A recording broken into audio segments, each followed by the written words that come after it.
Thank you, Tina and Keith, for sharing and taking courage to tell part of your story in front of this small gathering. And thank you all for being here. We were just reflecting a little bit ago, it wasn't that long ago, I don't know, 10 years I think, where we had about 26 people in a room, and so it's been building ever since. So I just really thank you for coming and being supportive of the mission and the work of Urban Homeworks. My name is Chad Schwitters, and on August 16th, I celebrated 15 years at Urban Homeworks. On August 16th, 1999, I was the only full-time staff member, and Cody Schimmelfinnig was a part-time weekend volunteer warrior. And since then, we've been able and been privileged to work alongside and shoulder to shoulder with a wonderfully resourceful, gritty, potent, and powerful group of passionate people.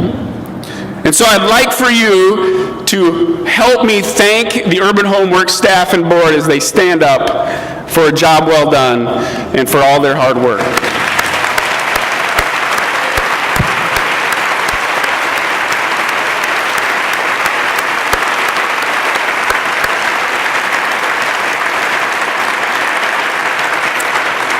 I'd like to take a second and just thank our leading contributors and sponsors for this event: Bell Lumber and Pole, Hagstrom Builders, Marketplace Home Mortgage, Sunrise Banks, Kemp's, the Family Housing Fund, and the Crew 2, who's doing all the work of coordinating the event out here.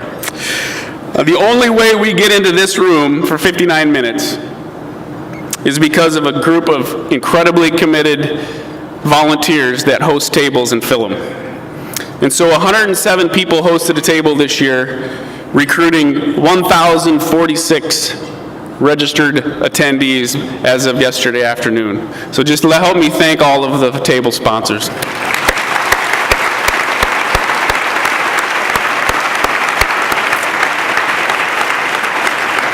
And finally, I just want to recognize my bride, Sheila, and my three great kids, Sam, Joe, and Kate, just because they deserve it. And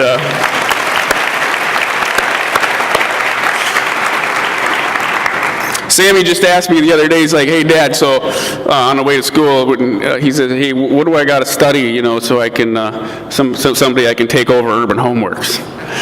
So the next generation is coming. 15 years ago, my story began converging with the emerging story of Urban Homeworks, with the storied history and context of neighborhoods and neighbors that revolutionizes my thinking, hijacks my heart, and compels me toward action. I've had the chance to strike relationships with people like Keith and Tina and Courtney and Tommy and Kim that span across so many of the rich dimensions of this human experience: the economic dimensions, the racial ones, the religious, political, social, and gender, to name a few. I've been able to begin to taste the beauty and the wholeness when kinship across the dimensions of this humanity is celebrated and honored. And I've been able to see and feel the ugliness and the violence and the indifference that festers and grows when it inevitably does not. I've gained a little bit of clarity that when there are these deep, deep disparities that are drawn along these lines, and I become aware of them, that it requires something of me.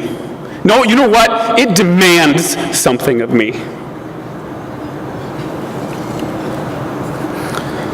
The chair of our board recently invited me to breakfast.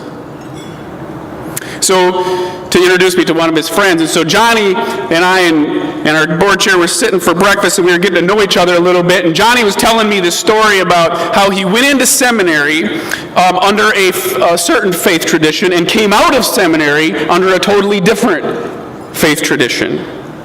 So we reflected on this a little bit. And as he was reflecting on what most drastically altered his thinking, he said that the thing that he keeps coming back to is the work and the life of Maximus the Confessor. And Maximus the Confessor was a guy who was so committed in the 600s and so compelled by what he believed that he spoke out boldly. And the powers that be cut off his right hand and took out his tongue. I couldn't help but recall that this Jesus I'm trying to follow and is embedded in our mission statement made some pretty bold claims in his first 100 days of the movement and was almost thrown off a cliff. So we sat there and we started asking each other, what am I attempting today? If these are the people we are so inspired and compelled to follow, what are we attempting today? As scary and as dangerous as it might be, that takes a stand in the face of injustice and might just risk getting our hands cut off, our tongues cut out, or being thrown off a cliff or strung up in a tree. That's why we're here. That's why we're here. That's why I'm here, at least. Because I want to be about something that's bigger than myself. We all want to be a part of the change we deeply desire to see within ourselves and within the world. We are here because we know that deep within our hearts and our souls that the only way that we can move forward is if we move forward together. And that I have something to both give and I have something to receive in the movement. The question then really becomes one of courage.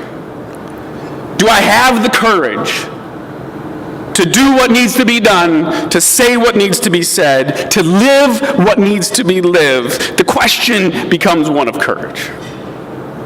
So do not be discouraged, for there is movement and there is progress being made. As you've seen on some of the signage as you walked in, on the little houses on your tables, there's some statistics from 2013 on there. 47 urban neighbors intentionally moved in and started challenging their worldview. 17 pods throughout the Twin Cities are creating a framework of support and advocacy from within the neighborhood.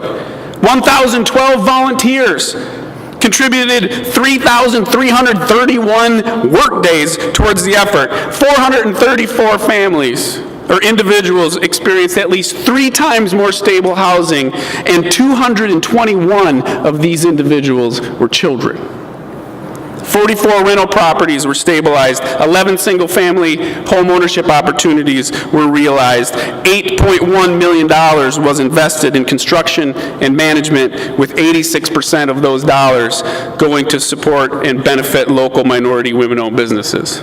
Progress is being made, one at a time. And we are here because what Keith and Tina are telling us, and what Maximus the Confessor and this Jesus of Nazareth show us, is that we're it. And today is the day. Look around this room. We're it. Superman's not coming. The Republicans aren't going to save us. The Democrats ain't going to save us. Free market, Atlas shrugged, laissez-faire capitalism ain't going to save us. Over-controlling, over-regulated big brother, big sister government ain't going to do it either. We are it. And the best part is that we're enough. We can do this. We're enough when we courageously leave the world of false binaries. It's either this or it's that. You're either this or you're that. You're either Republican or you're Democrat. You're either rich or you're poor. You're either male or you're female, black or white, Christian or Muslim or yada, yada, yada. When we get beyond these false binaries and enter into the broad, thick, rich places of friendship and proximity and kinship, then we get to taste and see what Aristotle said. Between friends, there's no need of justice. We become a movement forward. We move forward when we decide that 356 families on a waiting list is intolerable. We move forward when 9,193 families on a waiting list at the Minneapolis Public Housing Authority haunts our sleep. That waiting list hasn't been open since 2007. When they opened it for 2 days in 2007, 15,000 people applied. We move forward when we actively, courageously, and equitably undo wealth gaps, home ownership gaps, academic achievement gaps, employment gaps drawn egregiously along racial lines in our community. We move forward when we undo our infatuation with incarceration. I can't talk about the hope of Jesus without talking about incarceration. We imprison more of our citizens, y'all, than any other nation on the face of this planet. 3 times more than Iran, 7 times more than Iraq, 9 times more than Germany, 10 times more than Norway. And who we incarcerate is egregiously drawn along racial lines in our community. We move forward when we stop believing that we're dealing with social ills because of poverty. And you begin to walk alongside me as I try to grapple with and recover from this severe illness that I have called affluenza, being defined as a painful, contagious, socially transmitted condition of overload, debt, anxiety, and waste, resulted from the dogged pursuit of more and more and more. I need your help.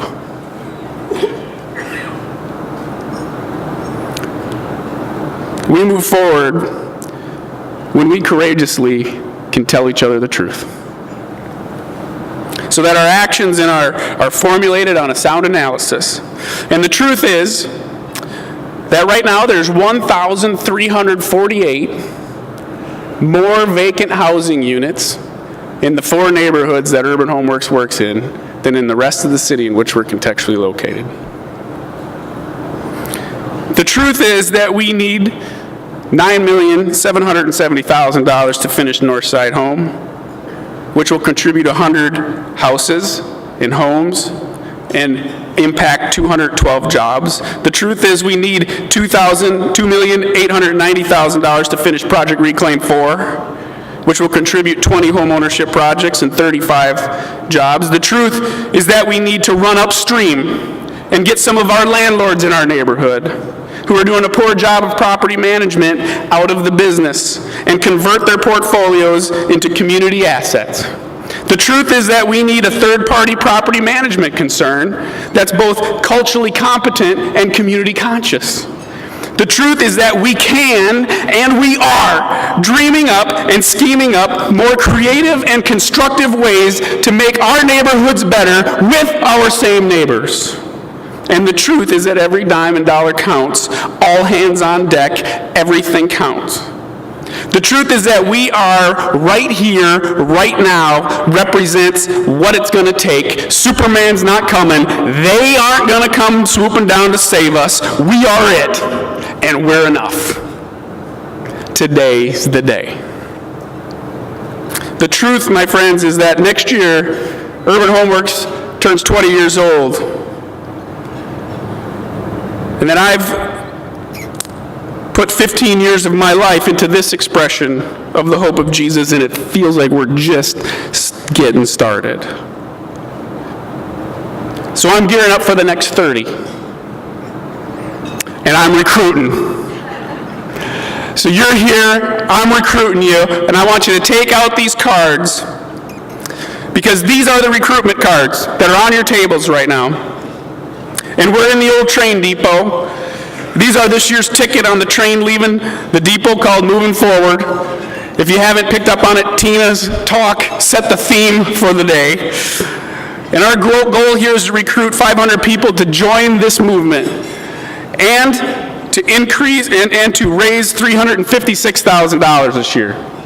That $356,000 represents $1,000 for every name on that forsaken waiting list.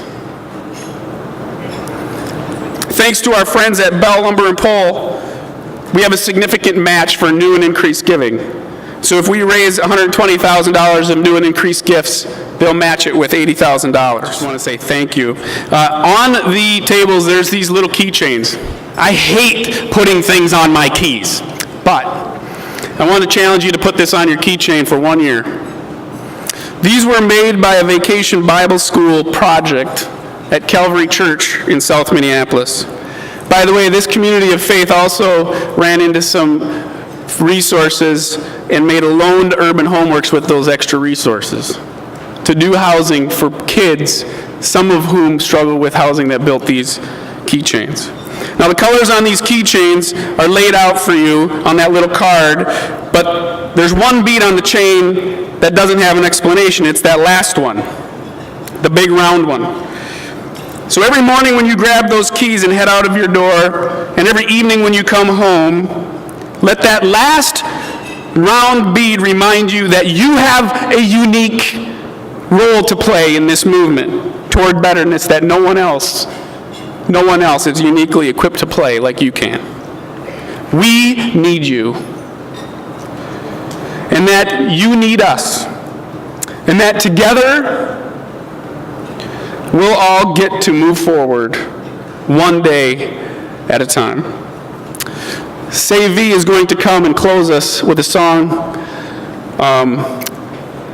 And I just want to say thank you for coming. Thank you, and have a wonderful rest of your day.